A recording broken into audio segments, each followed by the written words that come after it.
जय हिंद बच्चों। तो यहाँ पर हम आपके लिए अर्धवार्षिक परीक्षा 2025-26 के लिए विषय सामान्य हिंदी का कक्षा 12वीं का मॉडल पेपर लेकर आए हैं। ये मॉडल पेपर आपके लेटेस्ट पैटर्न पर आधारित है, यानी इसी पैटर्न पर आपका जो है हाफ ईयरली एग्जामिनेशन का आपका क्वेश्चन पेपर देखने को मिलेगा।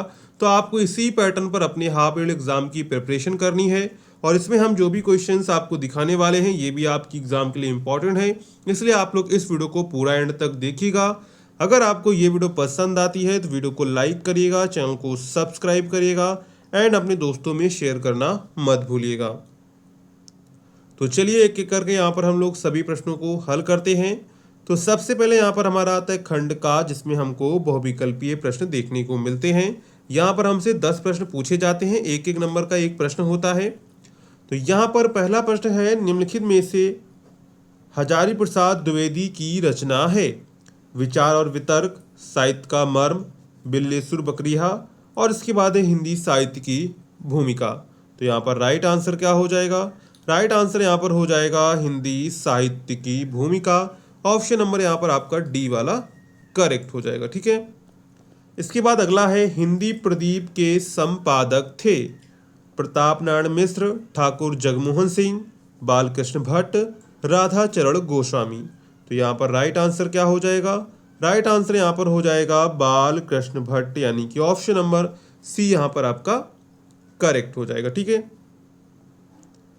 इसके बाद अगला प्रश्न है, मैला आंचल किसका उपन्यास है? वृंदावन लाल वर्मा, फणीश्वरनाथ रेणु, भगवती चरण वर्मा, मुंशी प्रेमचंद। तो यहाँ पर जो मैला आंचल उपन्यास है वो किसका है? वो है फणीश्वरनाथ रेणु का, यानी कि ऑप्शन नंबर यहाँ पर आपका जो है सेकंड वाला करेक्ट हो जाएगा। ठीक है, इसके बाद अगला है, छायावादोत्तर काल के लेखक हैं विद्यानिवास मिश्र, गुलाब राय, आचार्य रामचंद्र शुक्ल, डॉक्टर श्याम सुंदर दास। तो यहाँ पर जो छायावादोत्तर काल के लेखक हैं वो है यहाँ पर विद्यानिवास मिश्र। कौन है? विद्यानिवास मिश्र, यानी कि ऑप्शन नंबर फर्स्ट यहाँ पर आपका करेक्ट हो जाएगा। इसके बाद अगला इसी में है, हिंदी गद्य साहित्य के जनक माने जाते हैं आचार्य रामचंद्र शुक्ल, लल्लूलाल, भारतेंदु हरिश्चंद्र, इंसा अल्लाह खां। तो यहाँ पर राइट आंसर क्या हो जाएगा? हिंदी गद्य साहित्य के जनक कौन माने जाते हैं? ये माने जाते हैं भारतेंदु हरिश्चंद्र, यानी कि ऑप्शन नंबर सी वाला यहाँ पर आपका करेक्ट हो जाएगा। ठीक है, इसके बाद इसी में आपका दूसरा प्रश्न है जिसमें हमसे पद्य साहित्य से प्रश्न पूछे जाते हैं। तो यहाँ पर पहला प्रश्न है, हिंदी का प्रथम महाकाव्य माना जाता है पद्मावत को, रामचरितमानस को, साकेत को, पृथ्वीराज रासो को। तो यहाँ पर राइट आंसर क्या हो जाएगा? राइट आंसर यहाँ पर हो जाएगा पृथ्वीराज रासो, यानी कि ऑप्शन नंबर फोर्थ यहाँ पर आपका करेक्ट हो जाएगा। इसके बाद है, भारतेंदु हरिश्चंद्र द्वारा प्रकाशित पत्रिका है सरस्वती, कल्पना, कवि वचन सुधा, ज्ञानोदय। तो यहाँ पर राइट आंसर क्या हो जाएगा? राइट आंसर यहाँ पर हो जाएगा कवि वचन सुधा, यानी कि ऑप्शन नंबर थर्ड यहाँ पर आपका करेक्ट हो जाएगा। ठीक है, इसके बाद है, प्रगतिवाद युग के कवि हैं। तो प्रगतिवाद युग के कवि हैं महादेवी वर्मा, नागार्जुन, मैथिली शरण गुप्त, भारतेंदु हरिश्चंद्र। तो यहाँ पर राइट आंसर क्या हो जाएगा? राइट आंसर यहाँ पर आपका हो जाएगा नागा अर्जुन। क्या हो जाएगा? नागा अर्जुन। इसके बाद है, खुमान रासो के रचयिता हैं। क्या है प्रश्न? खुमान रासो के रचयिता हैं नरपति नाला, दलपति विजय, चंद्रबरदाई, जगनिक। तो यहाँ पर राइट आंसर क्या हो जाएगा? राइट आंसर यहाँ पर हो जाएगा दलपति विजय, यानी कि ऑप्शन नंबर सेकंड यहाँ पर आपका करेक्ट हो जाएगा। ठीक है, इसके बाद आपका इसी में इंग्या प्रश्न है, रामधारी सिंह दिनकर को ज्ञानपीठ पुरस्कार मिला था रेणुका पर, रसवंती पर, उर्वशी पर, सामधेनु पर। तो यहाँ पर राइट आंसर क्या हो जाएगा? राइट आंसर यहाँ पर हो जाएगा उर्वशी पर, यानी कि ऑप्शन नंबर यहाँ पर आपका जो है थर्ड वाला यहाँ आंसर करेक्ट हो जाएगा। ठीक है, इसके बाद इसी में हमारा तीसरा प्रश्न है। तीसरा प्रश्न क्या कह रहा है, निम्नलिखित गद्यांश पर आधारित प्रश्नों के उत्तर दीजिए। यानी कि आपको यहाँ पर गद्यांश दिया जाएगा, उसको आपको पूरा पढ़ना होगा। पूरा पढ़ने के बाद आपको नीचे दिए गए प्रश्नों के उत्तर करने होंगे। तो यहाँ पर हमसे प्रश्न पूछा गया है। पहला प्रश्न है, उपयुक्त गद्यांश का संदर्भ लिखिए। सबसे महत्वपूर्ण प्रश्न यही होता है। संदर्भ का मतलब है ये किस पाठ से लिया गया और इसके लेखक कौन हैं। तो इस पाठ का नाम क्या है, राष्ट्र का स्वरूप, और इसके लेखक हैं वासुदेव शरण अग्रवाल। इसके बाद आपको रेखांकित अंश की व्याख्या करनी है। इसके बाद अगला है राष्ट्रीय चेतना में भौतिक ज्ञान विज्ञान के महत्व को लिखिए। लेखक ने राष्ट्र की सुप्त अवस्था कब तक स्वीकार की है। विज्ञान व श्रम के संयोग से राष्ट्र प्रगति के पथ पर कैसे अग्रसर हो सकता है। इसके सारे आंसर्स आपको इस पैराग्राफ में मिल जाएंगे। इस पैराग्राफ को आपको पूरा पढ़ना है और पढ़ने के बाद आपको नीचे दिए गए प्रश्नों के उत्तर करने होते हैं, ठीक है। इसके बाद इसी में आपका क्वेश्चन नंबर 4, निम्न पद्यांशों पर आधारित प्रश्नों के उत्तर दीजिए। यानी कि आपको यहाँ पर पद्यांश दिया गया, उसको आपको पढ़ना है, उसको पढ़कर आपको नीचे दिए गए प्रश्नों के उत्तर करने होंगे, ठीक है। यहाँ पर इसका संदर्भ की बात करें तो ये आपके कैकेयी का अनुताप से लिया गया, जिसके लेखक हैं मैथिली शरण गुप्त। इसके बाद प्रश्न है, कैकेयी के मुख से किस बात को सुनकर सभी विस्मित रह गए। प्रस्तुत पद्यांश में कवि ने कैकेयी के किस रूप का वर्णन किया है। प्रस्तुत पद्यांश में किसे अपराध बोध से ग्रसित दिखाया गया है। रेखांकित अंश की आपको व्याख्या करनी है। अटल तथा अनल शब्द में प्रयुक्त उपसर्ग एवं मूल शब्द आपको बताने हैं, ठीक है। तो उपसर्ग तो मतलब होता है, उपसर्ग का मतलब क्या होता है, जो पहले यूज होता है, और मूल शब्द होता है जो उसके साथ जुड़ा होता है, ये आपको निकालना रहेगा। इसके बाद इसी में आपका क्वेश्चन नंबर 5 का निम्न में से किसी एक लेखक का जीवन परिचय देते हुए उनकी प्रमुख कृतियों का उल्लेख कीजिए। यानी कि आपको क्या करना है, यहाँ पर आपको 4 लेखकों के नाम दिए जाएंगे, उनमें से आपको क्या करना है, उनमें से किसी एक का आपको जीवन परिचय लिखना रहेगा। जैसे आचार्य हजारी प्रसाद द्विवेदी, कन्हैयालाल मिश्र प्रभाकर, हरिशंकर परसाई, वासुदेव शरण अग्रवाल। यहाँ पर अगर हम बात करें सबसे इंपॉर्टेंट कौन सा, सबसे इंपॉर्टेंट यहाँ पर है वासुदेव शरण अग्रवाल का। इसके बाद है, निम्न में से किसी एक कवि का जीवन परिचय देते हुए उनकी कृतियों का उल्लेख कीजिए। जैसे जयशंकर प्रसाद, महादेवी वर्मा, सुमित्रानंदन पंत, मैथिली शरण गुप्त। तो यहाँ पर आपको 4 दिए गए हैं, 4 में से कोई एक का आपको यहाँ पर जीवन परिचय लिखना होगा।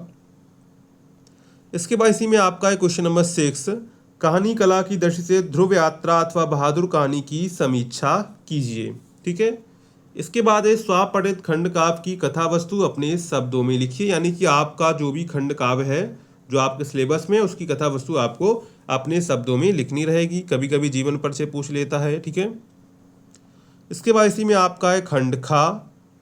तो खंड खा में क्या है, इसमें हमारा क्वेश्चन नंबर 8 है, निम्नलिखित अवतरणों का संदर्भ सहित हिंदी में अनुवाद कीजिए। यानी कि आपको जो संस्कृत है उससे आपको एक गद्यांश दिया जाएगा, उसको आपको क्या करना है, संस्कृत में अनुवाद करना रहेगा और हिंदी में अनुवाद करना रहेगा। इसी में आपको खा में एक पोर्शन में आपको एक दिया जाएगा पद्यांश, यानी कि श्लोक दिया जाएगा, उसको आपको जो है हिंदी में ट्रांसलेट करना होगा। इसके बाद इसी में आए क्वेश्चन नंबर 9, निम्नलिखित मुहावरे एवं लोकोक्तियों में से किसी एक का अर्थ लिखते हुए वाक्य में प्रयोग कीजिए। अधजल गगरी छलकत जाए, मतलब कि अधूरे ज्ञान वाला ज़्यादा उछलता है। आगे कुआ पीछे गए, मतलब चारों तरफ से मुसीबत। जले पर नमक छिड़ना, मतलब दुख में और दुख बढ़ाना। अपने मुंह मियाँ मिट्ठू गर्म बनना, इसका मतलब है अपनी प्रशंसा स्वयं करना, ठीक है। इसको आप वाक्य में प्रयोग कर लीजिएगा। इसके बाद है, निम्नलिखित शब्द युग्मों का सही अर्थ चुनकर लिखिए। पहला है अनिल और दूसरा है अनल। तो पहले अनिल का मतलब होता है वायु, क्या होता है, वायु होता है। और इस अनल का मतलब होता है आग, क्या होता है, आग होता है। तो यहाँ पर देख ले आंसर क्या करेक्ट हो जाएगा, वायु और आग, यानी कि ऑप्शन नंबर फर्स्ट ही आपका करेक्ट हो जाएगा। इसके बाद है स्वर्ण और सवर्ण। तो स्वर्ण का मतलब होता है सोना और सवर्ण का मतलब होता है उच्च जाति। यहाँ पर देखें ऑप्शन, तो सोना और अच्छा, सुनार और सेना, सोना और चांदी, सोना और उच्च जाति। तो यहाँ पर राइट आंसर क्या हो जाएगा, राइट आंसर यहाँ पर हो जाएगा सोना और उच्च जाति। इसके बाद है, निम्नलिखित शब्दों में से किसी एक शब्द के 2 अर्थ लिखिए। यानी कि यहाँ पर आपको 4 शब्द दिए जाएंगे, 4 शब्द में से कोई 2 शब्दों के आपको यहाँ पर उत्तर लिखने होंगे। जैसे आनंद के आपको 2 अर्थ लिखने हैं, आग के 2 अर्थ लिखने हैं, गिरधर के 2 अर्थ लिखने हैं, चंद्रमा के 2 अर्थ लिखने हैं। कोई एक शब्द आपको 4 दिए, कोई एक शब्द आपको चूज करना रहेगा। इसके बाद है, निम्नलिखित वाक्यांशों के लिए एक शब्द का चयन करके लिखिए जो वंदना करने योग्य हो। वंदनीय, पूजनीय, सम्माननीय, आदरणीय। तो जो वंदना करने योग्य उसे कहते हैं वंदनीय, यानी कि फर्स्ट ऑप्शन यहाँ पर आपका करेक्ट हो जाएगा। इसके बाद है, ईश्वर को ना मानने वाला, मतलब आस्तिक, अधर्मी, दुराचारी, नास्तिक। तो ईश्वर को ना मानने वाला क्या होता है, ईश्वर को ना मानने वाला होता है नास्तिक, यानी कि ऑप्शन नंबर यहाँ पर आपका जो है फोर्थ वाला करेक्ट हो जाएगा। इसके बाद है निम्नलिखित में से किन्हीं दो वाक्यों को शुद्ध करके लिखिए। आज मेरा बड़ा भाई आ गया, मेरे को फल ले आओ। और इसके बाद है तुम मेरे को पुस्तक दे दो, मैं भोजन कर लिया है। तो यहाँ पर आपको 4 दिए गए हैं, इन चारों में से कोई 2 वाक्यों को आपको शुद्ध करके लिखना रहेगा, ठीक है। इसके बाद इसी में आपका क्वेश्चन नंबर 11 है, करुण रस अथवा शांत रस की परिभाषा उदाहरण सहित लिखिए। इसके बाद इसी में अगला है, काली घटा का घमंड घटा उपरोक्त पंक्ति में कौन सा अलंकार है? रूपक, यमक, उपमा, उत्प्रेक्षा। तो यहाँ पर राइट आंसर क्या हो जाएगा? राइट आंसर यहाँ पर हो जाएगा यमक, यानी कि ऑप्शन नंबर सेकंड यहाँ पर आपका करेक्ट हो जाएगा। इसके बाद है दोहा अथवा कुंडलिया छंद का लक्षण उदाहरण सहित लिखिए। यानी कि आप कोई एक कर सकते हैं, दोहा कर सकते हैं या फिर कुंडलिया कर सकते हैं, उसका लक्षण लिखना है और उसका साथ में आपको उसका उदाहरण लिखना है। इसके बाद इसी में आपका अगला प्रश्न है 12वां, अपने नगर में शुद्ध पेयजल आपूर्ति कराने हेतु जल संस्थान के प्रबंधक को एक पत्र लिखिए, अथवा परीक्षा के समय बिजली कटौती ना करने के लिए जिला अधिकारी को एक पत्र लिखिए। तो यहाँ पर आप इन दोनों में से कोई एक कर सकते हैं जो आपको सिंपल लगता हो। इसके बाद है क्वेश्चन नंबर 13, आधुनिक शिक्षा प्रणाली गुण और दोष, विज्ञान वरदान या अभिशाप, प्रदूषण की समस्या एवं समाधान, भ्रष्टाचार एक अभिशाप, आतंकवाद समस्या और समाधान। तो यहाँ पर देखिए ये आपको 5 टॉपिक दिए गए, इन 5 टॉपिक में से कोई एक टॉपिक पर आपको जो है निबंध लिखना रहेगा, ठीक है। तो ये आपका जो है पूरा क्लास 12 का हिंदी का सामान्य हिंदी का हाफ ईयरली पेपर यहाँ पर हमने डिस्कस किया हुआ है। इसी पैटर्न पर आपका हाफ ईयरली एग्जाम का क्वेश्चन पेपर आएगा, तो आपको इसी पैटर्न पर अपने एग्जाम की तैयारी करनी है। जो भी प्रश्न आपको इस तरह के दिखते हैं उनको आप अच्छे से तैयार कर लीजिए। और अगर आपको ये वीडियो पसंद आई है तो वीडियो को लाइक करेगा, चैनल को सब्सक्राइब करेगा। और अगर आपको इसकी पीडीएफ चाहिए तो हमारे टेलीग्राम व्हाट्सएप को ज्वाइन कर लेंगे, वहाँ पर आपको इसकी पीडीएफ मिल जाएगी। तो चलिए मिलते हैं नेक्स्ट वीडियो में, तब तक के लिए जय हिंद बच्चों।